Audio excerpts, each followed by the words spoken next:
Today is April 9th, 2011. In Marietta, Georgia, people from all over the metro Atlanta area have come together to the city's square, Glover Park, to trade, purchase, and socialize at the farmers market, a weekly event that occurs only in the spring and summer times. City squares are quite common in a city the size and prominence of Marietta, and in this respect, Glover Park is no different. At its center is a public park containing seating areas, beautiful foliage, and a large fountain. But it is Glover Park's rich history that sets it apart. In order to understand the history of Marietta's square, we must understand the history of Marietta.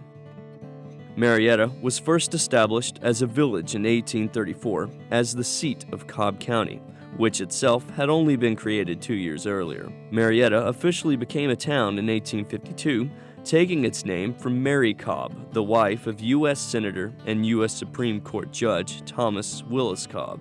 In the early 1850s, Marietta's first mayor, John Hayward Glover, donated the land that would later become the square. The site quickly became the business hub for the city, becoming the site for the cotton trading and farmers markets.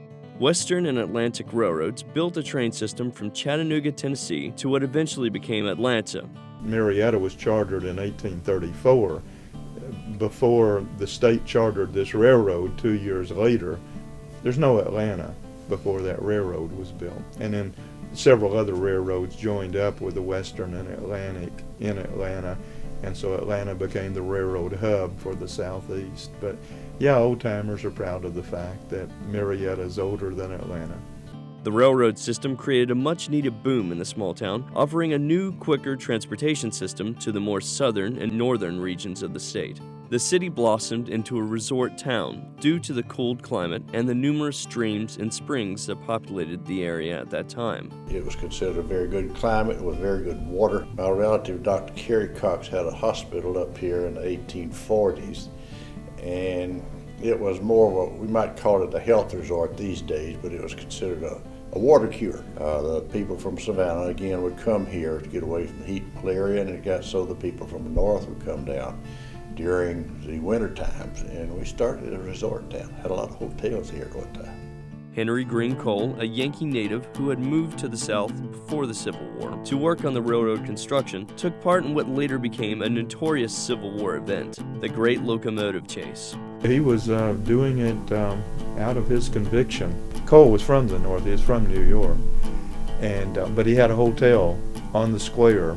Terribly, terribly interesting man. He wrote about the evils of secession and what's going to happen, and it did happen. Mr. Cole was a Yankee spy that knew General Sherman. He was connected all the way up into Washington. I know he's involved in the locomotive chase. I think he helped them set it up because he was a civil engineer that surveyed the railroads and knew all the bridges and the turns and the stops. It was during this time that a civilian named James Andrews strolled into town and rented a room in the Fletcher Hotel, which was right beside the train station. The next morning, Andrews and a few of his associates boarded the General, a local steam engine, and rode north to Big Shanty, which is modern-day Kennesaw, where the train stopped for breakfast. Andrews and his men hijacked the General and proceeded to travel north. The plan was to destroy the tracks behind them, which would cripple the Confederate Army, hopefully ending the war much sooner than anticipated.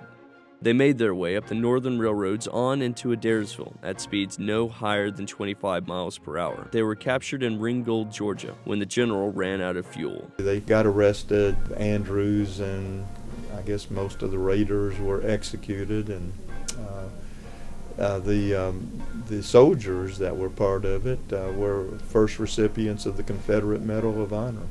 Despite this Confederate victory, the Union Army occupied Marietta on July 3, 1864. The city was quickly converted to meet military needs, resulting in the square becoming a string of hospitals and military bases. The Union-run Marietta saw the battle for Atlanta, which fell on September 2nd and started Sherman's march to the sea. After Lincoln's re-election, General Kilpatrick's men set the Marietta Square ablaze. His men kind of go wild, setting fires wherever they can as the Union Army pulls out. Sherman doesn't order the burning, but he doesn't try to stop it either. They destroyed all the area around the square. It was a war. This building, Denmead's warehouse, the Masonic Hall, Mr. Cole's Hotel, and some of the churches were left This building was not burned because it was called the Fletcher House at that time. Mr. Fletcher was a union man. He was a mason. Sherman would usually leave masons alone.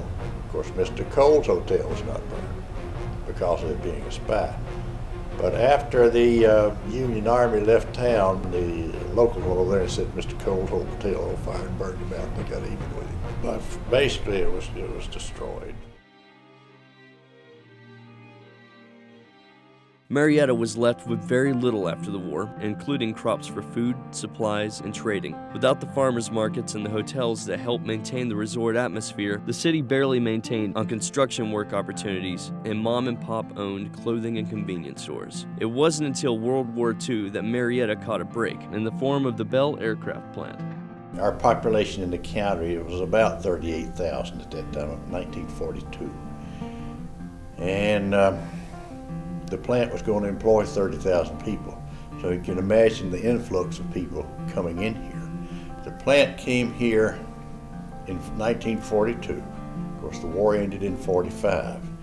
But during those 3-year period, they built the plant, which was the largest aircraft plant on one roof at one time. It closed 2 weeks after the war. They just shut it down and remained empty. They stored a lot of Air Force equipment. Then in 1951-52, Lockheed came back to refurbish the B-29s for the Korean War, and they've been here ever since.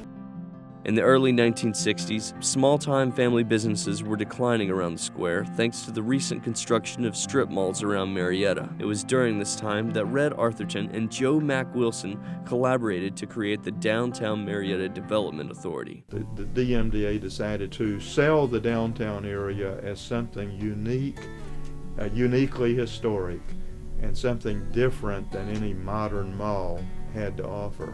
And so they decided to sell history.